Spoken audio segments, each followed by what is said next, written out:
नमस्कार। आज हम बात करेंगे बांग्लादेश के परिस्थितियों पे। हर टीवी चैनल और अखबारों में आजकल बांग्लादेश छाया हुआ है। बांग्लादेश की प्रधानमंत्री शेख हसीना बांग्लादेश छोड़ के भाग चुकी हैं। ऐसे में वहाँ के छात्र संगठन और छात्र नौजवान जनता सड़कों पे है।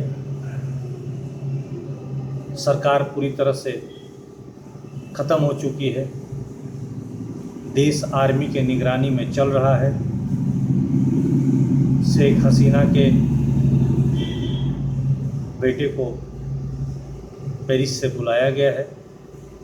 शायद आने वाले समय में देश के प्रधानमंत्री उन्हीं को बनने की उम्मीद है।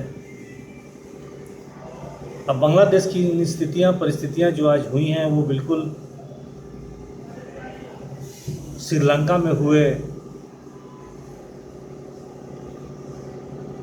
घटना को याद दिलाती हैं। ठीक इसी प्रकार से श्रीलंका की जनता सड़कों पे उतरी थी। राष्ट्रपति भवन, प्रधानमंत्री भवन, सब पे उनका कब्जा था। घर का सामान भी लेके चले गए थे। ठीक उसी तरह से जनता इस बार बांग्लादेश में उमड़ी है। वहाँ के सारे नेताओं, मंत्रियों के घरों पर बांग्लादेश की जनता की कब्जा है। यहाँ तक कि प्रधानमंत्री और राष्ट्रपति के निवास में भी जनता घुसी थी। शेख हसीना के घर का तो पूरा का पूरा सामान जनता लूट के ले गई। यहाँ तक कि मुर्गे और मुर्गियाँ भी उठा के ले गई, बिस्तरे ले गई। घर का सारा सामान जनता लेके चली गई। इन तमाम घटना चक्रों से एक बात तो समझ में आती है कि जब तक जनता शांत है, जब तक जनता चुप है, जब तक जनता के अंदर धैर्य है, तब तक ही उनके साथ तानाशाही किया जा सकता है। शेख हसीना ने पिछले 6 महीनों में जो फैसले लिए, आरक्षण को आधार बना के जो इन्होंने समाज को, देश को, राष्ट्र को बांटने का प्रयास किया, ये उसी का नतीजा है। जो नौजवान छात्र संगठन, स्टूडेंट यूनियन इसका विरोध कर रहे थे, उनके विरोध को ताकत के साथ कुचला है बांग्लादेश की सरकार ने। कई हजार नौजवान छात्र मारे गए हैं पुलिस और आर्मी द्वारा। तो जब शांतिप्रिय प्रदर्शनकारियों पे आप गोलियां चलवाएंगे, उनकी हत्या करवाएंगे,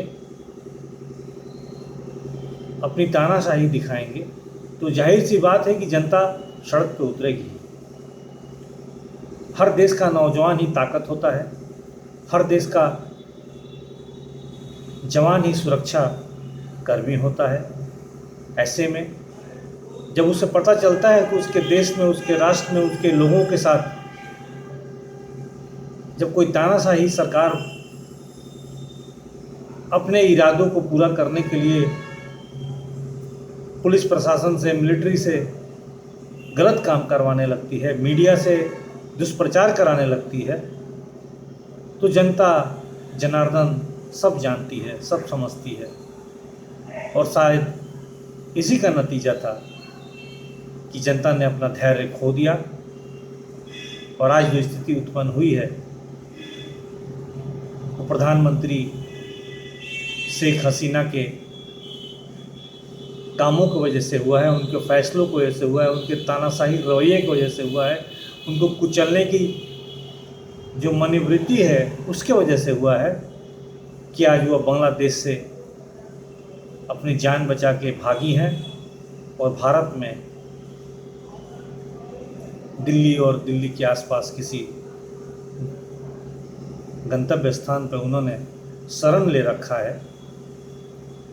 कुछ लोग कह रहे हैं कि गाज़ियाबाद के इंडियन एयरवेज के आसपास उन्होंने शरण ले रखी है।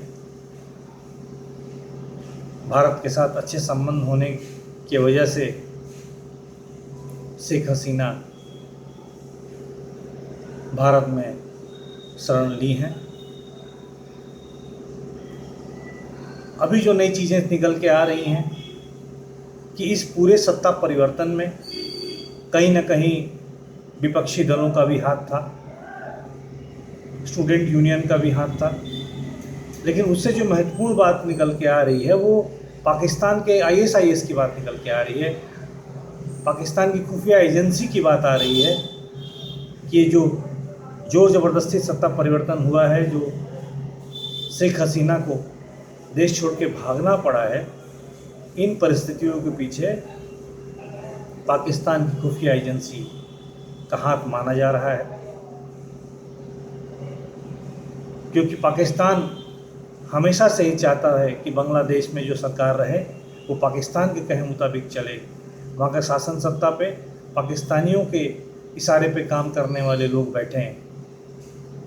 पाकिस्तान हमेशा चाहता है कि बांग्लादेश को भी भारत के खिलाफ इस्तेमाल किया जाए, उसकी सीमा को आतंकवाद फैलाने के लिए इस्तेमाल किया जाए, बांग्लादेश को हिंदुस्तान के खिलाफ ट्रेनिंग कैंप के जरिए आतंकवादी प्लेटफॉर्म बनाने का प्रयास हमेशा पाकिस्तान की खुफिया एजेंसी करती आई है।